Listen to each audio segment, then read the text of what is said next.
हर हर महादेव, जय भोलेनाथ। दोस्तों आइए जानते हैं कुछ बहुत ही महत्वपूर्ण बातों के बारे में, बहुत ही महत्वपूर्ण उपायों के बारे में, जानकारियों के बारे में। पूज्य गुरुदेव के श्रीमुख से उन्हीं की कथा के दौरान जब वो बता रहे थे, तो कुछ अंश को मैं यहाँ प्रस्तुत कर रही हूँ। तो चलिए सुनते हैं उन्हीं के श्रीमुख से बहुत ही महत्वपूर्ण जानकारी। जिसको अक्षय नवमी भी कहते हैं। कब है? जम के बोलो जरा। कल। आज गोपाष्टमी है, कल आंवला नवमी है। और आप सबसे निवेदन करूंगा कि आंवला नवमी के दिन शाम के समय पर आंवले के वृक्ष के नीचे घी का दिया लगाकर कनक धारा स्तोत्र का पाठ अवश्य करें। नहीं आता हो तो मोबाइल पे उसको सुने, पर एक बार आंवला नवमी के दिन आंवले के वृक्ष के नीचे कनक धारा स्तोत्र का पाठ चाहे संस्कृत में चाहे हिंदी में करना चाहिए। उससे साल भर लक्ष्मी की कमी नहीं आती और आनंद का अनुभव करो। एक कितना सुंदर संवाद यहां पर लिखा हुआ है। देव उठनी एकादशी के दिन भगवान उठेंगे और देव उठनी एकादशी के दिन भगवान उठकर अपना कार्यभार भगवान शंकर जी से लेंगे। उससे पहले ऐसा नहीं है कि केवल देव उठनी एकादशी पर भगवान उठेंगे। आज जब आंवला नवमी का दिन आया और भगवान नारायण ने शयन करते करते अपनी करवट को थोड़ा सा बदला और बदलने के बाद भगवान की अर्ध निंद्रा हुई और नींद थोड़ी सी जागी और जागने पर लक्ष्मी जी उनके चरणों के पास में विराजी थी और विराजते से लक्ष्मी जी ने भगवान विष्णु जी से निवेदन करा, मेरे मन का एक संशय है, मैं आपसे कहना चाहती हूं।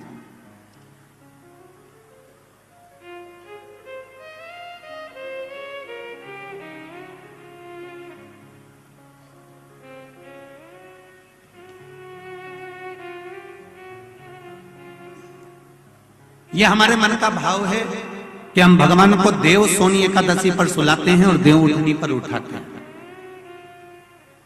पर हमारी श्रीमद् भागवत कथा कहती है, शिव महापुराण की कथा कहती है, अग्नि पुराण, पद्म पुराण, नर्मदा पुराण हमको वर्णन करती है। एक क्षण की निंद्रा ब्रह्मा जी को आई थी और ब्रह्मा जी की झपकी एक क्षण की लगी थी और हाथ से वेद नीचे गिर गए थे। वेद नीचे गिरे, हयग्रीवा ने धारण कर लिए और चारों तरफ पानी पानी हो गया और पूरी पृथ्वी पानी में, जल में मग्न होने लगी। जरा विचार करिएगा, एक क्षण की निंद्रा ब्रह्मा जी को आई और वेद हाथ से चले गए और पानी पानी हो गया। और हम कहते हैं कि देव सोनी एकादशी पर देवता सोते हैं और देव उठनी पर उठते हैं। अगर 4-6 महीने जम के अगर वो सो गया तो एक भी नहीं दिखेगा भीखण का।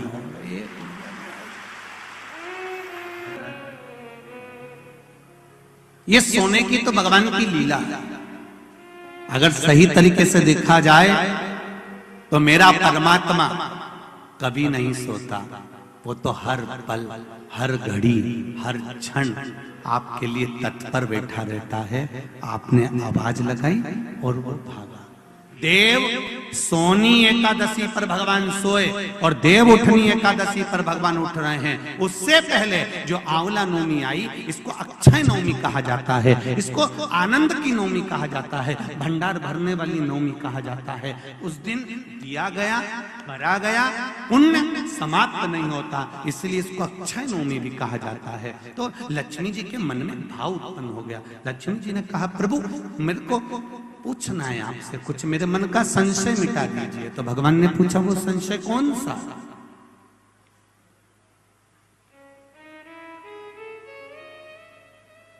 क्या संशय है आपका?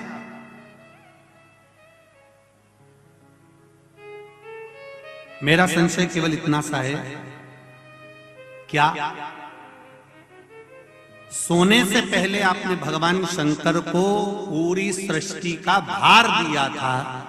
क्या शंकर भगवान पूरी सृष्टि को सही से चला रहे हैं? आपको ज्ञात है? भगवान विष्णु बोले, हाँ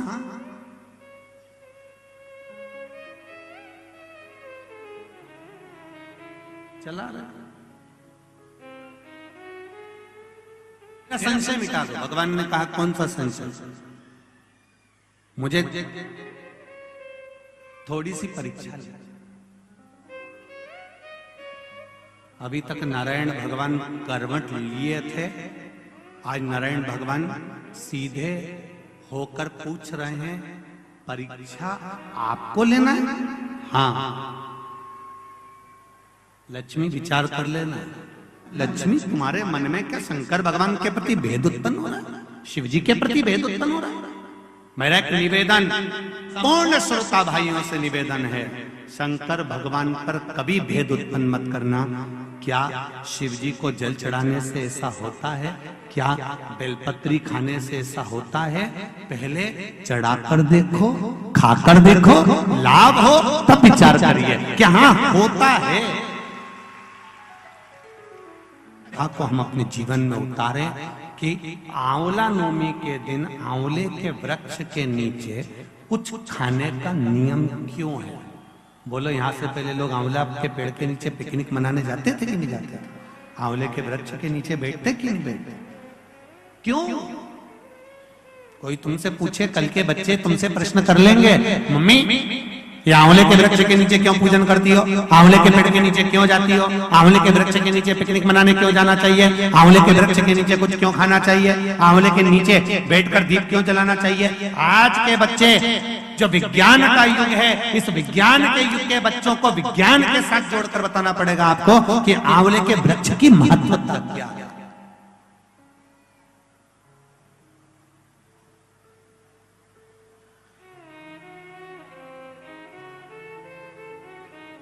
जिस जगह पर आंवले का वृक्ष होता है, उस आंवले के नीचे बैकुंठ का निवास होता है। इसलिए भोजन आंवले के वृक्ष के नीचे का है। कल आंवला नवमी है।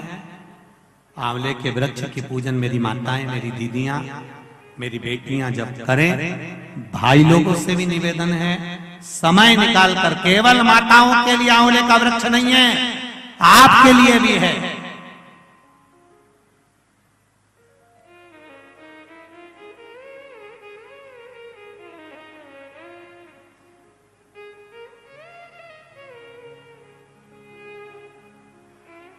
और मेरी माताओं से एक निवेदन, आंवले के वृक्ष के नीचे पूजन करने जाओ, और पत्ती भी अगर पड़ी हुई है तो उसको भी थोड़ा सा उठा कर लिया ना। अगर घर का कोई व्यक्ति नहीं गया होगा तो उसको मस्तक पर घर में ही वो पत्ती लग जाएगी, तो बैकुंठ का भाव तो उसके पास तक पहुंच जाएगा। उतना भी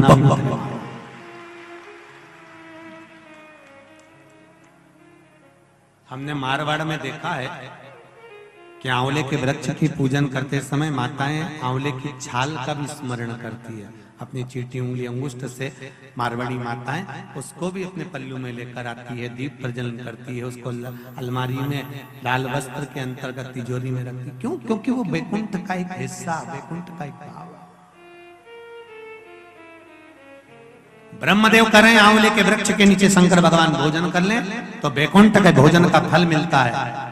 बैकुंठ के भोजन का फल, हाँ, लक्ष्मी जी ने उसी समय पर आंवले के वृक्ष के नीचे भोजन की व्यवस्था करी। शंकर भगवान भोजन करने के लिए बैठे। जैसे ही माता लक्ष्मी ने भोजन लगाया है, शंकर भगवान ने एक ग्रास भोजन को लिया, पाया और उठकर शंकर भगवान चले गए।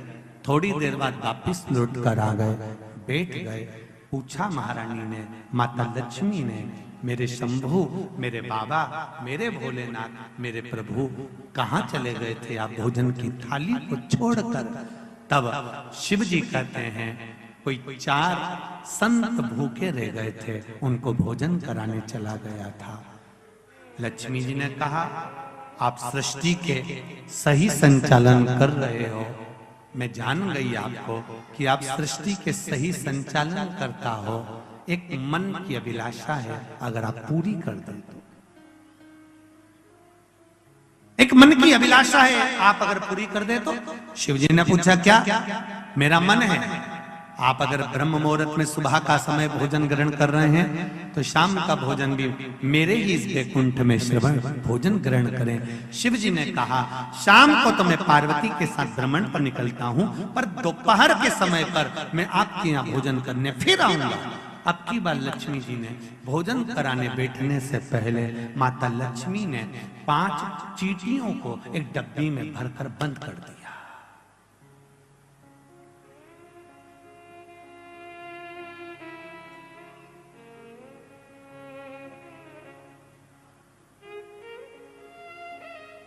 पांच चींटियों को माता लक्ष्मी जी ने डब्बी में बंद कर दिया, भरकर बंद करा। शिव जी भोजन करने बैठे, बड़े प्रेम से भोजन पा रहे हैं भोलेनाथ, और आवाज लगाया भोलेनाथ जी ने, अरे लक्ष्मी, तुम्हारी माता ख्याति देवी मुझको ऐसे भोजन कराती थी। तुम्हारी माता ख्याति देवी भी मुझे ऐसे ही भोजन कराती थी और मैं प्रेम से पाता था। आज लक्ष्मी, आपके हाथ का भोजन कर कर मुझे ऐसा लग रहा है कि मेरी माता, आपकी माता ख्याति देवी को देखा वैसे आपको देखा। तब भोजन पेट भरकर शिव जी ने जब किया, आचमन करा, लक्ष्मी जी ने कहा, भगवान नारायण ने आपको पूरी सृष्टि का भार तत्व दिया है कि पूरी सृष्टि का बोझ, पूरी सृष्टि का संचालन आपको करना है, पर मेरे मन का संशय यहीं धरा की धरा रह गया। आप पेट भरकर भोजन कर लिए और 5 चींटी भूखी रह गई। तो उम्मीद करते हैं जानकारी आपको अच्छी और उपयोगी लगी होगी। अगर अच्छी और उपयोगी लगी तो एक लाइक छोटा सा अवश्य करिए। आप पहली बार मेरे चैनल पे आए तो मेरे चैनल को सब्सक्राइब करिए, बेल नोटिफिकेशन अवश्य दबाइए, जिससे आने वाले वीडियो आपको समय से प्राप्त हो सके। दोस्तों, कोई भी प्रश्न या सुझाव कमेंट बॉक्स में लिख सकते हैं। फिर मिलते हैं दोस्तों एक नई जानकारी के साथ नए वीडियो में। तब तक के लिए जय भोलेनाथ, हर हर महादेव, श्री शिवाय नमस्तुभ्यम। धन्यवाद दोस्तों।